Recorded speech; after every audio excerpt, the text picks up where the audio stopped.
সেদিন তো আমরা চলে গেছিলাম চন্দননগরে জগদ্ধাত্রী পুজো দেখতে। আর এটা ছিল আমার প্রথম জগদ্ধাত্রী পুজো দেখা। আর আমরা তো গেছিলাম রাতের দিকে, কিন্তু রাতের দিকে গিয়ে না আমরা একটা ফ্যাস্তা কলে পড়ে গেছিলাম। কারণ আমরা ওখানে রাস্তাঘাট কিছুই চিনতাম না, তাই ঠাকুর দেখতে আমাদের রুট খুঁজে একটু প্রবলেম হয়েছে। কিন্তু ঠাকুর দেখার পর তো মনটা একদমই ভরে গেল। ওখানে ঠাকুরগুলো ছিল এত বড় বড়, আর মায়ের মুখটা ছিল এত মিষ্টি, তা তো বলার বাইরে। সেদিন যেহেতু আমরা দুজন সারাদিন কাজ করে রাতেরবেলা ঠাকুর দেখতে বেরিয়েছিলাম, তো আমরা ভেবেছিলাম মানে বেশি ঠাকুর দেখতে পারবো না, অনেক ভিড় হবে।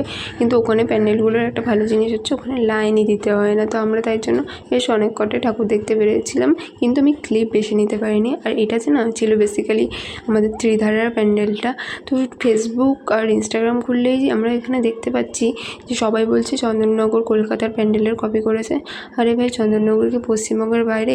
জগদ্ধাত্রী পুজো, দুর্গা পুজো, কালী পুজো সবই তো আমাদের পুজো না? সবাই তো আর কলকাতায় আসতে পারে না যে কলকাতার পুজো দেখবে। তো জগদ্ধাত্রী পুজোর মাধ্যমে যদি কলকাতার প্যান্ডেল দেখতে পেতে তো ক্ষতি কী আছে? জগদ্ধাত্রী পুজোর লাইটিংও কলকাতায় আসে দুর্গা পুজোর সময়। তো পুরো পশ্চিমবঙ্গটাই আমাদের।